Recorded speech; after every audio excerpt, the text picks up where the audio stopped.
Coucou à tout le monde et bienvenue aujourd'hui pour une carte d'anniversaire animée. Mais tout d'abord, avant qu'on commence, un grand merci à vous et un grand pardon de ma part pour la musique du dernier tutoriel. Je suis désolée. En choisissant, je pensais c'est une jolie mélodie, mais en effet, si on le réécoute et réécoute, voilà, ça peut être agaçant, j'avoue. Du coup, je m'excuse et c'est l'occasion aussi de vous dire, c'est très bien de me signaler des choses comme ça parce que des fois je me rends pas rendre compte et oui, c'est important si vous me dites des choses comme ça pour que moi je puisse le changer. Ok. Euh, on commence avec notre projet d'aujourd'hui, du coup. Une carte animée anniversaire dans mon cas là, mais bien sûr vous choisissez votre l'occasion. Une petite languette ici, et si vous tirez dessus, hop, il y a un petit mot qui apparaît. Padam.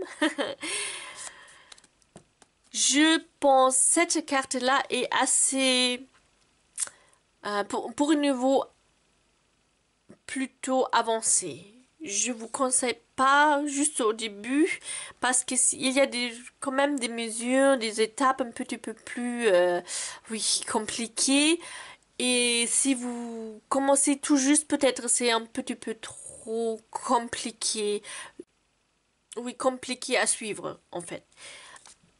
Du coup, j'ai fait mon mieux pour expliquer le plus possible, le plus simple possible pour tout le monde. Alors, on commence. Pour cette carte-là, vous avez besoin une base de cartes A6, tout simplement. Avec les mesures A6. Dans mon cas là, c'est 14,8 cm x 10,5 cm. Et vous allez ouvrir votre carte et vous faites des petites traits pour après obtenir à la fin un carré comme ça. Les mesures dépendent de la taille de votre die ou votre fenêtre là. Mon die mesure 6,7 cm dans les deux sens. Et je mesure bien, je mesure bien de une lame de découpe à l'autre. D'accord? Mesurez pas la taille de votre die au total ici, de cette côté-là, ça vous donne trop. Hein? Il faut prendre vraiment la lame de découpe jusque l'autre lame. Et ça me fait, dans mon cas, 6,7 cm. Ben, la toute première chose que vous allez faire, c'est une croix en diagonale. D'ici, juste ici. Pareil, dans ce sens-là, vous marquez avec une crayon papier. Ça se voit pas après, hein. Vous pouvez faire les traits, il n'y a pas de souci. Pareil dans l'autre sens. Après, vous allez faire un trait en diagonale, non, en diagonale, en vertical et horizontal en prenant une, là, pardon, équerre. Et comme vous avez maintenant cette point là, le milieu de votre surface, vous alignez bien le trait ici qui est marqué dans votre équerre au milieu. Le alignez bien au bord de votre carte, de votre papier. Et vous prenez le point, le milieu, la hauteur, et vous faites votre trait. Ok, et après il vous faut juste prolongez votre trait jusqu'à l'autre côté. Pareil, dans ce sens-là, vous prenez votre équerre et vous faites la même chose. Et alignez le trait ici avec votre bordure de carte. Vous prenez votre point de milieu ici et vous faites une trait. Prolongez jusqu'à l'autre côté. Voilà. Bam. Maintenant, vous avez obtenu deux croix. Il faut dire que j'ai fait cette vidéo déjà la 3e fois. Et alors, il y a un petit nœud dans ma langue. Vous vous trouvez avec 2 croix. Une en diagonale et un vertical horizontal. Maintenant, il faut faire des calculs.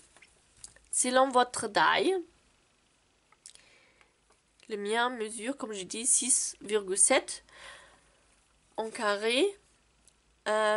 Et ma surface de la carte, c'est ça, hein, à 6. Pour me faire le marque ici, maintenant, sur le vertical, il vous faut enlever la taille de votre die. Il vous reste ça, 8,1 cm dans mon cas, divisé par 2 parce que sur les deux côtés, ça fait 4,05. Vous prenez votre équerre, pareil, vous alignez encore.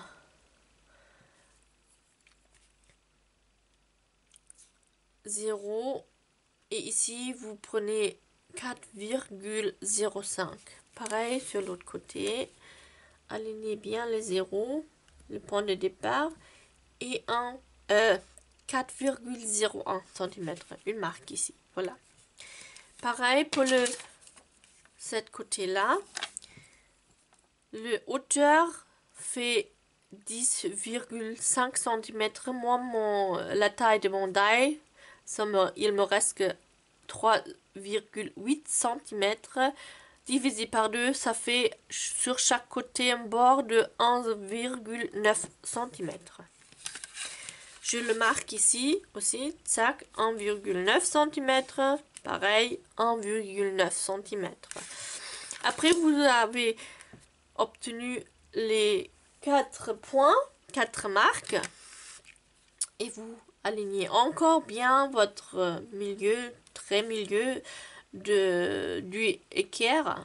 Et vous faites des traits qui passent la marque qu'on a fait de chaque côté. Et vous obtenez à la fin votre carré qui représente la position exacte de votre die, le plus centré possible pour que les deux côtés sont bien égales. Avant de passer cette morceau là dans votre machine à découpe, vous collez d'abord votre papier à motif sur votre l'avant de carte. Mon papier mesure 14,3 cm x 10 cm et comme ça j'ai une petite bordure là. Alors vous collez d'abord votre papier à motif devant. Après vous prenez votre die, vous le fixez, vous le passez dans votre Big Shot ou dans une autre machine de découpe et vous obtenez une carte comme ça. Après, maintenant je vous montre une carte dans un autre état déjà. Vous voyez ici, je le fais, mes mesures. Et il vous faut des petites rails comme ça à l'intérieur de la carte. pour avoir ça, j'ai pris tout justement du papier à, c'était 120 grammes. Pas trop épais non plus, à mon avis, parce que après ça fait trop épais si vous fermez la carte comme ça. Du coup, ce sont les bandes de 2 cm de largeur et je l'ai plié au milieu à 1 cm et ça vous donne ça. Après, vous allez le coller avec le côté fermé vers l'extérieur. Et aussi très important, les deux rails, je l'appelle ça rail maintenant, les deux rails de cette côté-là, en haut et en bas, ils devraient arriver juste au bout de votre bordure.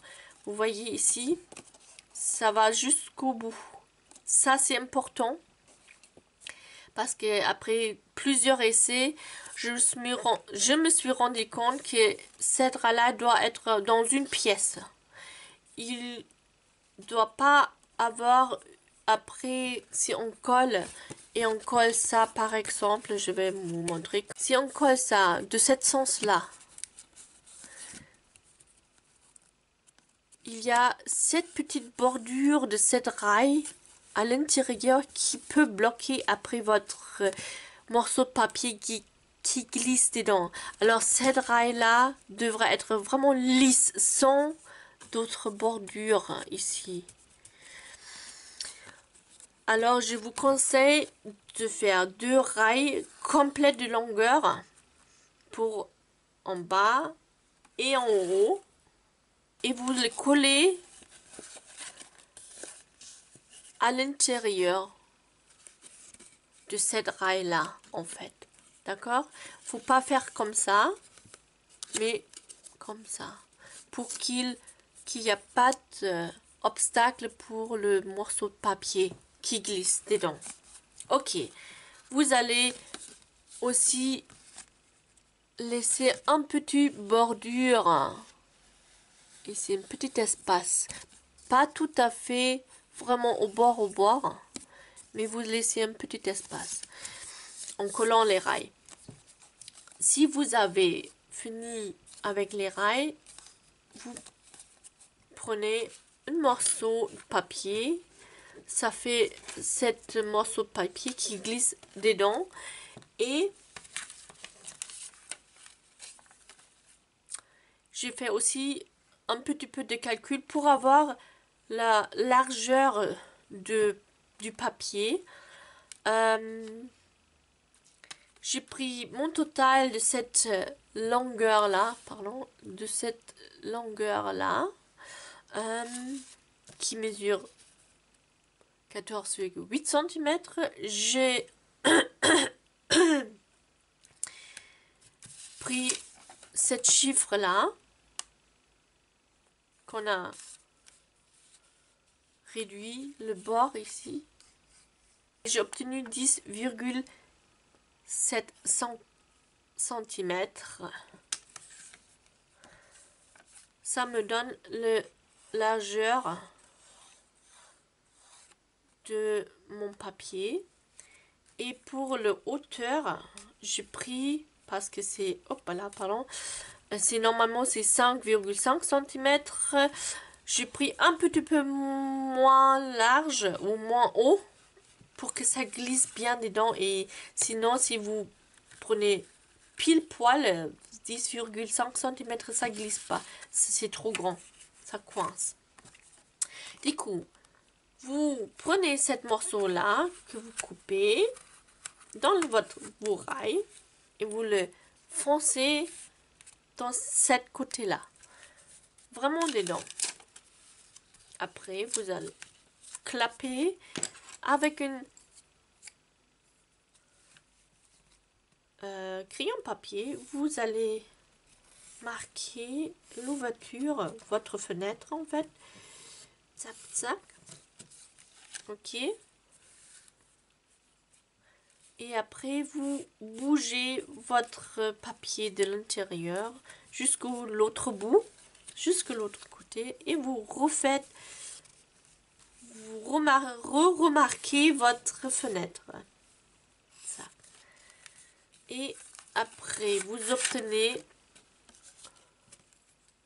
cet dessin sur votre papier pour l'intérieur et il vous faut couper cette partie de l'intérieur. Ça vous fait une petite fenêtre. Comme ça. Ok? Si vous avez fait ça, vous le reglissez dedans. Et c'est là où vous allez tamponner votre image. Donc, vous le foncez jusqu'au fond sur cette côté-là. Vous le fermez. Vous le tamponnez. Et c'est là où je vous conseille aussi utiliser une presse tampon pour cette carte-là. Parce que si vous n'arrivez pas tout de suite avec l'image, si l'image n'est pas tout de suite bien fait, c'est difficile à retrouver vraiment le bon endroit et c'est assez difficile pour obtenir une image qui est vraiment jusqu'au bord. Ici les petits traits de mon cupcake par exemple. Comme il y a une petite différence de hauteur de 1 mm là à cause du papier, ça vous donne après ou très souvent une partie qui reste près de cette bordure là qui reste blanche. Et c'est pour ça une presse tampon est très utile dans ce cas-là, parce que vous pouvez repasser et repasser et appuyer.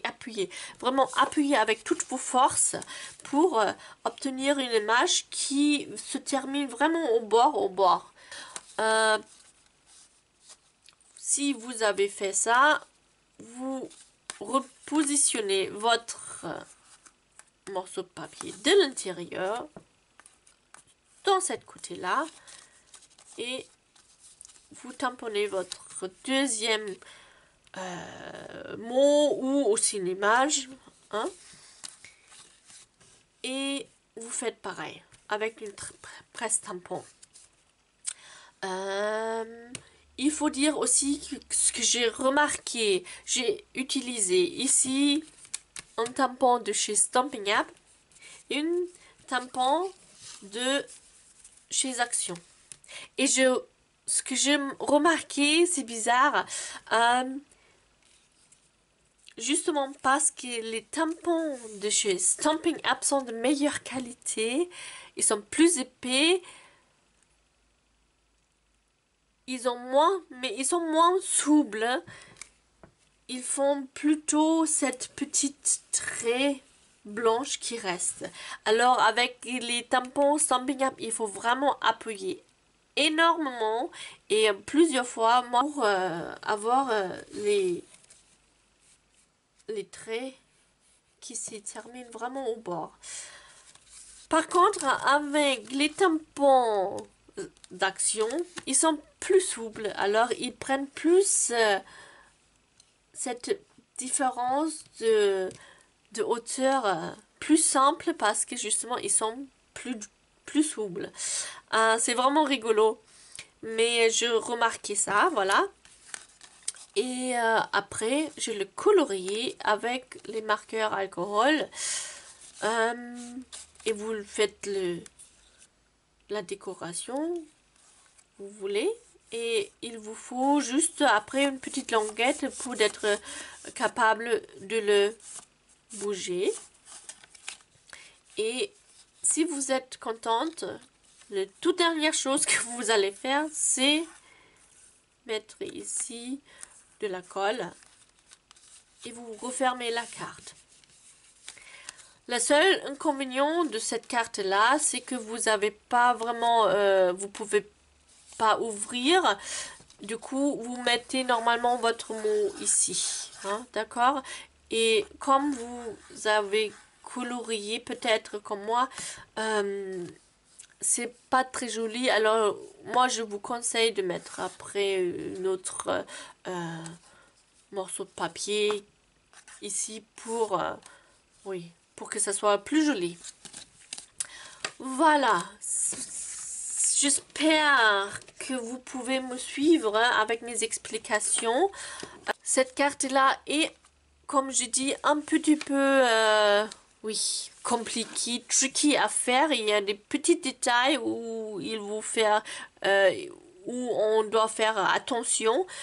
Sinon, le résultat, je pense, ça vaut le coup d'essayer parce que je trouve l'effet est super cool. Et ce que j'ai oublié de vous dire, j'ai pris mon die d'ailleurs. Il est où? Mon die. Avec le die qui est un numéro plus grand. J'ai passé encore dans la machine de découpe. Et j'ai obtenu une petite cadre. Comme ça, je trouve ça c'est très joli. Ça rend très très joli. Comme ici. Ok. Si jamais vous avez bien sûr des questions, contactez-moi parce que hein, c'était un petit peu compliqué dans quelques détails. Mais ça vaut le coup.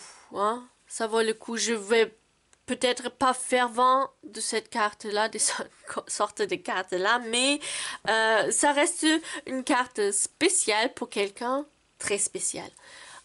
Dans cet esprit-là, je vous laisse et j'espère à la prochaine fois. Une très belle journée à vous et à bientôt. Au revoir, bisous.